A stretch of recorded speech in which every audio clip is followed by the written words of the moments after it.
and today I'm bringing you an exciting message. I titled it God's Revolutionary Women. Um, First of all, please go in the Old Testament to the book of Esther. And we're going to read chapter 1, verse 9 through 12. Queen Vashti also gave a banquet for the women in the royal palace of the king.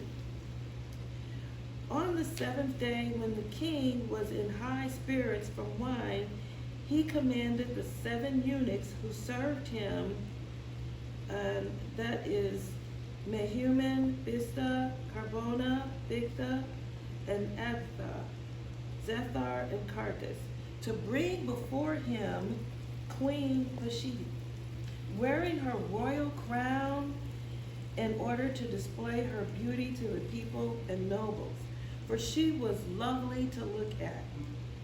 But when the attendants delivered the king's command, Queen Vashti refused to come.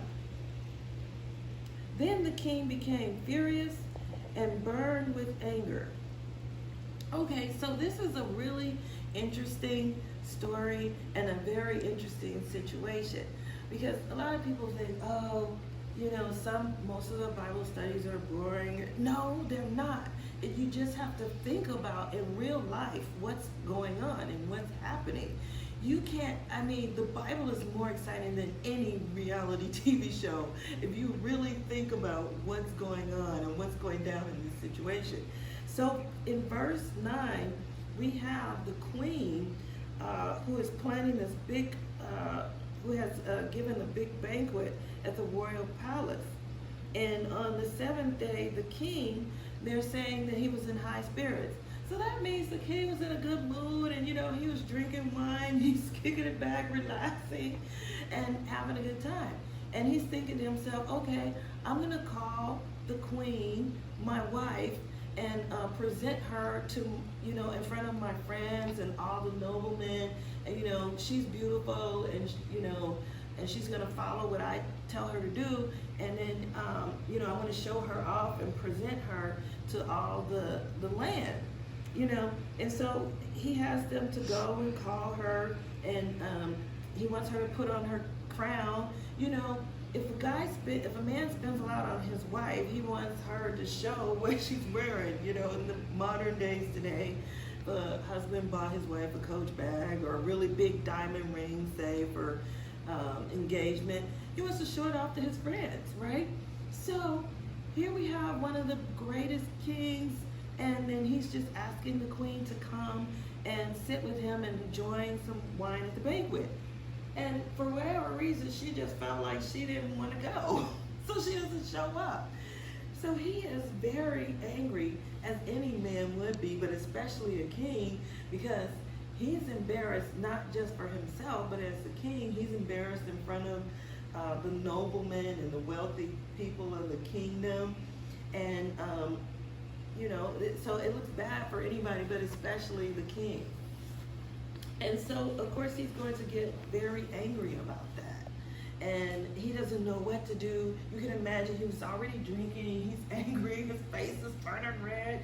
And he's really upset. And he's like, what am I going to do? She just, basically, as we say now in modern times, she just threw him some shade. She didn't even bother to show up. And so let's see what happens next. We go to chapter 1, verse 19 through 20. Therefore, if it pleases the king, let him issue a royal decree, and let it be written in the laws of Persia and Media, which cannot be repealed, that Vashti is never again to enter the presence of the king. Also, let the king give her royal position to someone else who is better than she. Then when the king's edict is proclaimed throughout all his vast realm, all the women will respect their husband, and from the least to the greatest. So wow, that was extreme, you may say. But he was the king, so he felt like he had to do something extreme to save face. He's like, well, he loved her, so he didn't want to have her beheaded or something like that. So what he did was he just put it into the law that since she didn't want to show up, that she was never allowed to enter into the royal chambers ever again. She was banished from seeing him.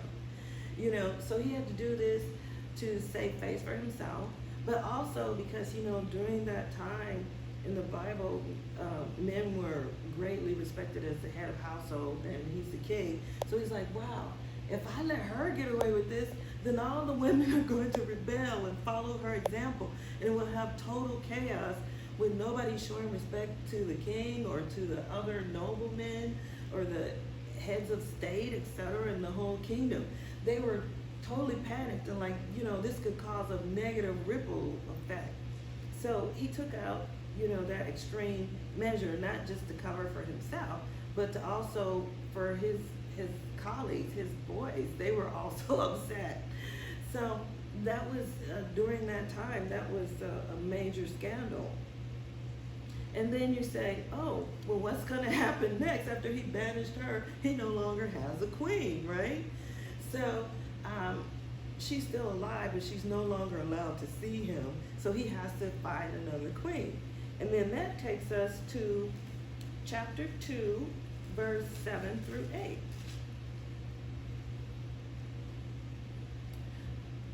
Okay, Mordecai was a Jewish man back in the day, and he had a cousin named Hadash, whom he had brought up because she had neither a father nor a mother.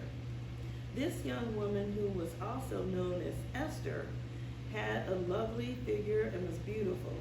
Mordecai had taken her as his own daughter when her father and mother died. So now enters into the story. It's her name, her formal name was Hadash, but she was also known as Esther. Esther was a young virgin girl who just lived with her family, with her uncle. She was an orphan because her mom and dad had passed away. And so she was from a poor family, so she didn't have a chance to get arranged to be married to into a royal family, let alone a wealthy family, because of her standing in society. So when the king's order and edict had been proclaimed, many young women were brought to the citadel of Susa and put under the care of Hegai. Esther was also taken to the king's palace and entrusted to Hegai, who was in charge of the harem. And as you may have seen in the movies, like the harem was the group of women, mostly slaves basically, that were in the under the control of the king. And so Mordecai, who was worried about his young Esther and not having a father to arrange a marriage for her and not having money, and he knew he could only take care of her so long. He was old, he was going to pass away. He's like, what can I do? So he allowed her to become part of this harem. And at this time, the harem is not only just for women who are with the king, but some of them would be taking care of the palace, have various duties. But, you know, God's grace was on Esther. So the eunuch in charge of the young women, he liked Esther. So he trained her and gave her extra attention and high positions. So then, as we move on later in the story, we see in chapter 2, we move on to chapter 2, verse 12 through 13. Before a young woman's turn came to go to the king, she had a complete 12 months of beauty treatments prescribed for the women, 6 months with oil of myrrh and 6 with perfumes and cosmetics. Wow, that's pretty intense. It's like, if I spend an hour getting a manicure, pedicure, I'm already getting tired. Or, you know, you do facials or something like that. But she spent 6 months learning how to be elegant, learning how to talk, learning beauty treatments and beauty secrets, so that when she went before the king, he would be taken with her beauty and her training, and so that she could be the one who she was just thinking, oh, maybe I can be one of the ones selected. But she wasn't thinking that maybe she could be queen, because this was a girl, a slave girl from a poor family with no parents. But God had great plans for Esther. So he allowed her to, again, get more favoritism. And then she was one of the first girls to go in and see the king. So let's see what happens next. When you move on to chapter 2, verse 17 through 18. Now the king was attracted to Esther more than any of the other women, and she won his favor and approval more than any of the virgins. So he set a royal crown on her head and made her queen instead of Vashti. And the king gave a great banquet for Esther's banquet for all his nobles and officials. He proclaimed a holiday throughout the provinces and distributed gifts with royal liberty. Wow. Can you imagine? She goes from being a slave girl to the queen. And then not only that, the king elevates her to be his main wife, the queen. He gives her a crown and a big banquet. Can you imagine how Vashti, the first original queen, felt? Like, wait a minute, I'm barred from seeing the king just because I wouldn't show up to his party. And now this young girl, poor girl, comes in, takes my position, gets a better, bigger crown, and a big banquet. And when I read this, what I thought about it is Esther was revolutionary. Esther came in and she learned what she needed to learn. She took her God-given beauty and talents, and she went from being a slave girl to the queen. And then, see, that's what it is. If God is for you and he's giving you blessings and he's giving you talent and beauty, that's what I want to say to women. We all have our different talents and our own beauty, and it doesn't matter where you came from. If you trust God, he can elevate you and lift you up to high places and give you great blessings and wealth and prestige and great things. All you have to do is really, really trust God. So that's what Esther did. She just trusted God to bring her there. But did God put Esther there just so she could wear beautiful gowns and a crown and be wealthy and have her own wealth? No, God always has a plan to raise up the right people. And then I'm talking about revolutionary women. So God had a plan to raise up Esther so that she could eventually help her people. This young child who was an orphan went from being a slave in a harem to the queen. Why? Because God can see the future that you can't see. God can see the talents and beauties that he has given you and how he can use that to not only help you, but to help others. And the other queen, she was talented, she was beautiful, and she apparently had been used to wealth and privilege so much that she felt like she didn't have to come when the king called her, right? So that means it doesn't matter what you have. When you follow God, you're going to be blessed. But if you're selfish and follow yourself, you can lose everything. That's the lesson that I learned when I was reading this. And that, Esther, for that reason, she was my revolutionary woman in this story. So let's turn and see what happens in chapter 7, verse 1 through 10. In the future, to Esther, after she's been a queen for a while, how is she going to help her people? Chapter 7, verses 1 through 10. So the king and Haman went to Queen Esther's banquet. And as they were drinking wine on the second day, the king again asked Queen Esther, What is your petition? It will be given you. What is your request? Even up to half the kingdom, it will be granted. Now, The queen, Esther, answered, "If I have found favor with you, your majesty, and if you are pleased, grant me my life, this is my petition, and spare my people. This is my request. For I and my people have been sold to be destroyed, killed, and annihilated. If we had merely been sold as male and female slaves, I would have kept quiet, because no such distress would justify disturbing the king." See, Esther was very skilled at talking to her husband. She knew how to talk to the king. She knew how to talk to her husband and show him respect and get his attention so that she could get what she wanted. King Xerxes asked Queen Esther, "Who is he? Where is he, the man who has dared to do such a thing?" Esther said, "An adversary and an enemy, this vile Haman."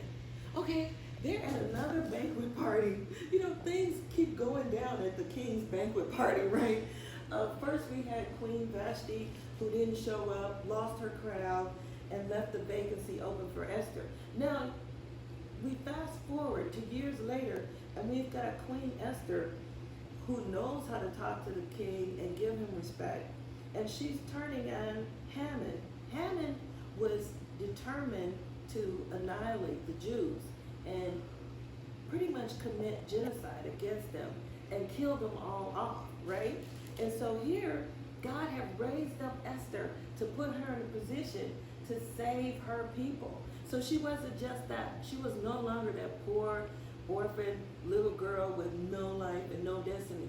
God gave her that destiny, put her in as a queen. And at the time when Haman wanted to kill off Mordecai and all her people, she said to the king, "You know what? I'm Jewish.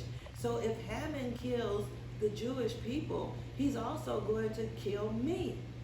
And could you imagine the chills that must have gone through King Xerxes' body? Because he loved Esther. She was beautiful. She was his queen. And he couldn't imagine the people that she came from being killed. So God knew from the very beginning that he could help Esther, not just to become queen, but use her beauty and her intelligence, her smarts, her communication skills to save the Jewish people from being the genocide attack from Haman, their enemy. Haman hated Mordecai, and he wanted Mordecai dead. He wanted the Jews dead. So he knew, God knew that Esther was loyal, faithful, smart, beautiful. He could use all those gifts to save the Jewish people. So then Haman became terrified. Like, oh man, I'm exposed. What am I going to do? The king is not going to be happy about this. So you can see he's at the banquet, he's panicked. So then Haman was terrified before the king and the queen. The king got up in a rage. You can tell the king, you can't play with him. You know, he's one of those people who has a serious temper. The king got up in a rage, left his wine. Now, right from the beginning of the story, you remember the king liked his wine. So for him to be so angry, he threw his wine down. That's telling you something. The king got up in his rage, left his wine, and went out into the palace garden. But Haman, realizing that the king had already decided his fate, which we all know is to kill him, stayed behind to beg Esther for his life.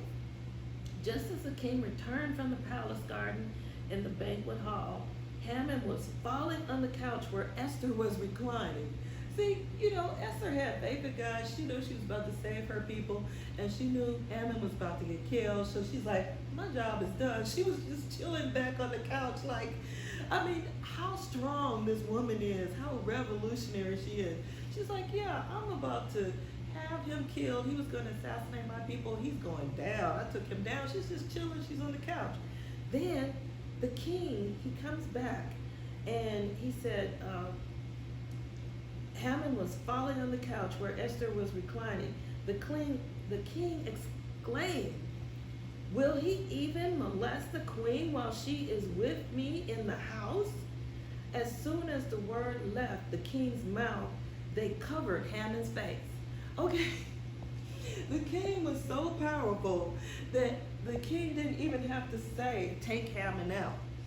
And the minute the king saw Haman, invading the queen's space and begging to her for his life, he was like, oh no, you didn't. You're not gonna get close to my queen, my wife like that, because she's royalty now.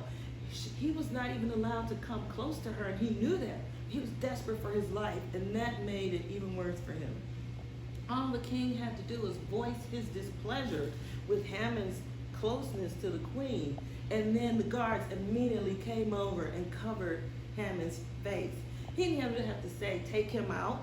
He didn't have to say, kill him. The guards knew when the king was angry and what he was saying. They knew they had to be on it and go get Haman. As soon as the word left the king's mouth, they covered Haman's face. Then Harbona, one of the eunuchs attending the king, said, a pole reaching to a height of 50 cubits stands by Haman's house. He had it set up for Mordecai, who spoke up to help the king. The king said, impale him on it.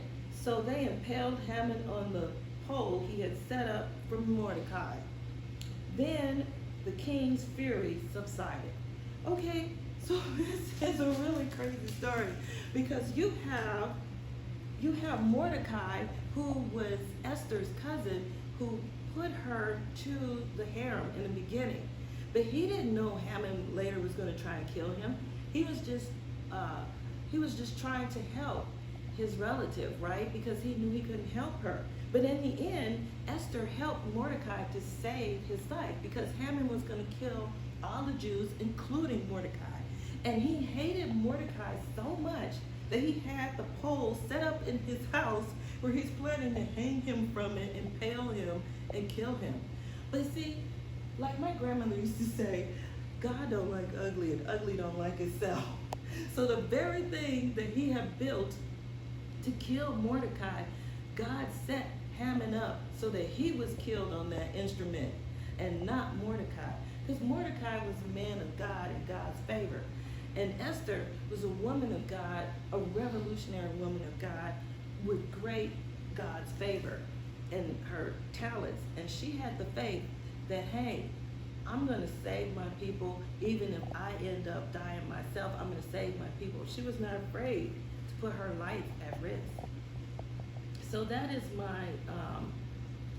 my choice for a revolutionary woman from our biblical path. Now we move on to a different generation, and my second revolutionary woman choice, as we all know, she's famous. Her name is Harriet Tubman. I recently last year saw a movie with Harriet Tubman in it, and you hear about her in the history books, but the history books did not do her justice. We all know she was a slave child. We all know that she set the slaves free, but we don't know how revolutionary and awesome she was. I did research on Harriet Tubman, and that is why she is my second revolutionary woman. Harriet Tubman, when she was about the age of 11 or 12, close to my kid's age, she was out with one of her owners, and she was shopping at this little shop in her area, in her neighborhood. There was a runaway slave there, and they had caught him in the store, and they were trying to tie him up. And they asked her to help. And when she declined, because even as a child, she knew slavery was wrong. It was wrong for her. It was wrong for her people. So even though she knew it may get her in trouble, she declined to help them to tie up the slave, to return him back to the owner. So the slave got away. Even when she was a little kid, that was her first slave that she freed. Nobody knows his name, but we just know that she helped that man to escape. And what happened was, she was in the store, and the men were so angry that the slave was escaping, they tried to throw this heavy weight at him to stop him in his tracks. And what happened after that is Harriet somehow got in the middle between that slave and the weight. We don't know if she fell by accident or she threw herself to protect him. All we know is that she took the weight on herself, even when she was 12, and that man was able to escape. It hit her in her head and knocked her unconscious. And as we all know, she had a chronic problem of headaches for the rest of her life after that. She started out revolutionary. She took a hit for that, but she got back up and she became famous. When she escaped herself to get herself to freedom, did she relax, in the north and just start a new family and forget about her family before and her friends? No. After going through the forest and the woods and escaping the dogs and not even having shoes on her feet, but she survived somehow by herself. By the grace of God, she survived. But she didn't just sit back and say, okay, I got a job now, I'm a free woman, that's it for me. No, Harriet Tubman was a revolutionary woman. She's my number 2 revolutionary woman. So she got herself packed up and she went back by herself for her family, for her brothers. And then she just kept going back and bringing family members back. And she rescued her own parents. Then you would think when the Civil War started that she would be like happy that she had rescued her family and friends and people in nearby plantations. But no, she didn't stop there. She was the first black woman as part of the Union Army. She rescued more slaves, hundreds and hundreds of slaves as part of the Union Army. And she was also a spy for the Union Army. And she was also helping them in many various ways to help us to win the war against slavery. So she was a revolutionary woman who didn't allow her beginnings, like Queen Esther didn't allow her beginnings, to stop her. And my third woman is a modern woman who's still alive. And with my family and friends here, they're going to be like, oh no, not again. But it's Duchess Meghan Markle. When I was a little girl, I always dreamed there would be a live, real black princess. You see all the princesses before Princess Diana. I'm old, okay, I'm not giving away my age, but in my time, there was no black princess, not even animated. So when I saw 2 years ago Princess Meghan Markle get married to Prince Harry, I was so excited to see the first, black princess. And she was so elegant and talented and strong and great communicator. And it reminded me of the things that I like in Esther, the things that I respect in Harriet Tubman, revolutionary, forward thinking. And although Meghan Markle, the Duchess, she has wealth, she has beauty, she has talent, she has problems. As we all know, the UK press, she's currently involved in a court battle with them right now. And they've said many negative, racist things about her in the press, which they don't want to admit. But they try to put her down. Did she give up? Did she say, oh, you know what, I'm just going to leave my husband and the kid and I just give up because they're constantly saying negative things about me? No. She went with her husband and the baby. They returned here to the U.S., but she still keeps doing the right thing. She still keeps doing God's work because she's a Christian and she loves God. So recently they found that there was like over $500,000 in the UK that was available, that had been generated from her wedding. Did she take it for herself? No. She's revolutionary. So she donated the money, the funds, to the shelters and to homeless funds and for feeding children, right? And to help out the British people. Even though some people in the British press or other people were somewhat against her, she tried to help people. And now that she's home here in California, she and her husband, they went out bringing meals to the shut-in during this COVID-19. So God is using her beauty and wealth and prestige to help others. And there's a chain here. We go from Esther to Harriet Tubman to Duchess Meghan Markle, the past into the present. And God has a plan to use women. And then I look at myself, okay, so it's unusual for African American women to be a minister and an engineer. It's an unusual combination. But I listened to God and I followed his leading for my life. And I know I'm starting out now with this a small ministry, but I know God is going to expand things because God has plans and ideas to use women in revolutionary ways. And I'm looking forward to see in the future how God is going to use me to help to spread his gospel, which is why I'm doing these online sermons.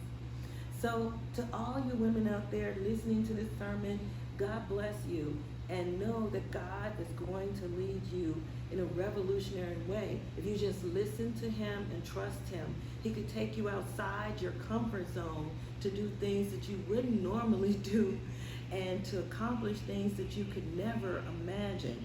Just be revolutionary in your thought and move forward with faith in him, and don't let anything hold you back. And again, in my closing, as I always say, if you're not a Christian, please take this opportunity to accept Christ as your Savior, repent your sins, and accept that he is the Son of God and that he died for your sins. And start your revolution today by being different and accepting Christ and moving forward to a new life, and to see how accepting Christ can make your life different and better, and how you can live your God-given destiny. If you're already a Christian and you're listening to this sermon, think about how can you move forward in your life to be that revolutionary woman, so you can jump in line behind Queen Esther, Harriet Tubman, and Duchess Meghan, and it just goes on and on, because God has a plan for us. Thank you for joining me. God bless.